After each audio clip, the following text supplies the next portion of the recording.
بسم اللہ الرحمن الرحیم۔ السلام علیکم ورحمۃ اللہ وبرکاتہ۔ اللہم صلی علی محمد وعلی آل محمد کما صلیت علی ابراہیم وعلی آل ابراہیم انک حمید مجید۔ اللہم بارک علی محمد وعلی آل محمد کما بارکت علی ابراہیم وعلی آل ابراہیم انک حمید مجید۔ ہو پیارے بچوں، آج ہم آئے ہیں ایک اور نئی حدیث کے ساتھ۔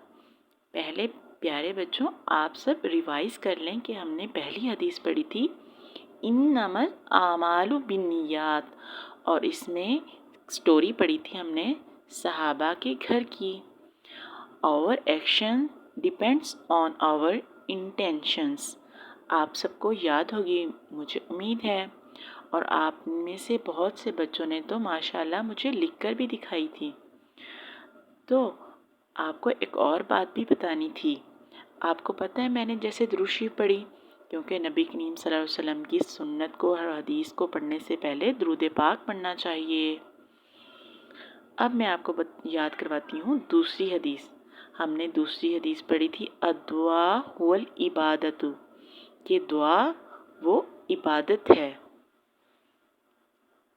اور پیارے بچوں تیسری حدیث کون سی پڑھی تھی؟ جی ہاں، آپ نے صحیح فرمایا، ہم نے تیسری حدیث پڑھی تھی لا تغضب، غصہ نہ کرو۔ اور اس حدیث کو پڑھتے ہوئے ماشاءاللہ بہت سے پیارے پیارے بچوں نے غصہ کرنا بھی چھوڑ دیا ہے، کیونکہ غصہ تو شیطان کی طرف سے ہوتا ہے، اور اب ہم نے شیطان کی بات تو بالکل نہیں ماننی۔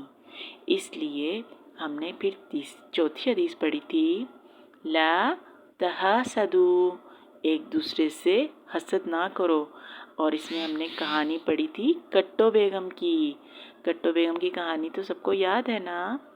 آج ہم پڑھیں گے حدیث لا تباغضوا، ایک دوسرے سے بغض نہ رکھو۔ لا تباغضوا، ایک دوسرے سے بغض نہ رکھو۔ اب پیارے بچوں یہ حدیث جو ہے وہ پچھلی دو حدیثوں کی کڑی ہے، جیسے غصہ اور حسد کے بارے میں ہم نے پڑھا تھا۔ سب سے پہلے غصہ انسان کے لیے بہت بری چیز ہے۔ غصے کے ساتھ ساتھ پھر انسان کو دوسروں کے ساتھ حسد بھی محسوس ہوتا ہے کہ کسی کو کوئی چیز ملی تو کیا ملی، اور جب یہ بیماری بڑھتی ہے تو اس سے ہمارے اندر بغض پیدا ہو جاتا ہے، اور بغض وہ ہے جس میں انسان اپنا نفع اور نقصان نہیں سوچتا بلکہ صرف اگلے کا نقصان سوچتا ہے۔ بچوں میں یہ تینوں چیزیں وقت کے ساتھ ساتھ بہت زیادہ ہوتی جا رہی ہیں، اور اس کے ساتھ بڑوں میں بھی۔ تو آج ہم نے ایک کہانی پڑھنی ہے، اور اس کہانی کا نام ہے شیر اور ہاتھی۔ ایک جنگل میں ایک شیر رہتا تھا اور ایک ہاتھی، اور آپ کو پتہ ہے شیر تو پھر جنگل کا بادشاہ ہوتا ہے۔ اب جنگل کے بادشاہ جو ہے وہ جو حکم دیتا تھا وہ سب کو ماننا پڑتا تھا، لیکن ایک ہاتھی تھا اسے بہت برا لگتا تھا۔ وہ کہتا تھا کہ شیر ہی کیوں سب کو حکم دیتا ہے، اور ہم سب شیر ہی کی کیوں بات مانیں، کسی اور کی بھی تو بات مان سکتے ہیں۔ اب شیر اور ہاتھی، اب ہاتھی جو ہے وہ بہت زیادہ بغض کرنے لگ گیا تھا۔ ہاتھی نے سوچا شیر کے بارے میں کہ شیر تو ہر وقت ہمیں حکم سناتا رہتا ہے، اس کے ساتھ تو کوئی ایسا کام ہونا چاہیے کہ یہ ہمیں حکم نہ سنا سکے۔ ہاتھی کو تو اتنا زیادہ غصہ آیا، ایک دن ہاتھی نے سوچا، اس نے گڑھا کھودنا شروع کر دیا زمین میں گڑھا کھودتا گیا، اور کھودنے کے بعد اس کے اوپر گھاس ڈال دی، اور انتظار کرنے لگا کہ شیر کا راستہ تھا وہ شیر ادھر سے گزرے گا، اور ایسا ہوا کہ شیر ادھر سے گزرا ہی نہیں، شیر دوسرے کسی کام چلا گیا۔ اب ہاتھی انتظار کرتا رہا لیکن وہ آیا نہیں۔ اگلے دن ہاتھی چلا گیا اور شیر بھی نہیں آیا تھا۔ اب ہاتھی کو یاد بھی نہیں رہا کہ اس نے یہاں گڑھا کھودا تھا، اور اس نے وہاں سے گزر گیا۔ اب جب وہ گزرا تو ہاتھی کا وزن اتنا زیادہ ہوتا ہے، جیسے ہی وہ وہاں سے گزرا ساری گھاس کے ساتھ ہی وہ زمین کے اندر چلا گیا گڑھے میں۔ اب ہاتھی اتنا بھاری جنگل کے سارے جانور پریشان اور ہاتھی بھی مصیبت میں پھنس گیا۔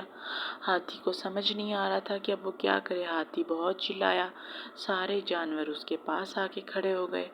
سب اس کو نکال بھی نہیں سکتے تھے کیونکہ ہاتھی کا وزن تو بہت زیادہ ہوتا ہے۔ اب ہاتھی جو ہے مصیبت میں پھنس گیا تھا۔ اب شیر نے بچوں کو، سب جانوروں کو ایک مشورہ دیا کہ ہم سب مٹی ڈالتے ہیں اس کے اندر۔ جب مٹی ڈالی، آہستہ آہستہ ہاتھی اوپر آ گیا اور ہاتھی نے توبہ کر لی۔ ہاتھی کی اور شیر کی دوستی ہو گئی۔ تو پھر کیا بچوں، کیسی لگی آپ کو کہانی؟ اور آپ نے اس کہانی سے کیا سیکھا؟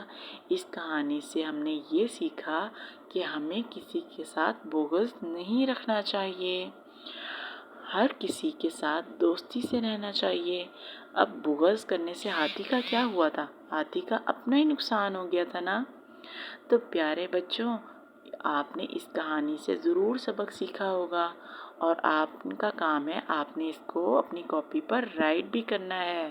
جی، آپ سمجھ آ گئی؟ اس کو آپ نے دوسروں کے ساتھ شیئر بھی کرنا ہے، اور جو سٹوری میں آپ کو سناتی ہوں اس کو آپ نے اپنی دادو یا نانو یا مما بابا کو آپ نے ضرور سنانی ہے۔ اس طرح آپ کے اندر سے غصہ بھی ختم ہوگا انشاءاللہ، اور حسد بھی، اور اب بغض بھی۔ اللہ حافظ۔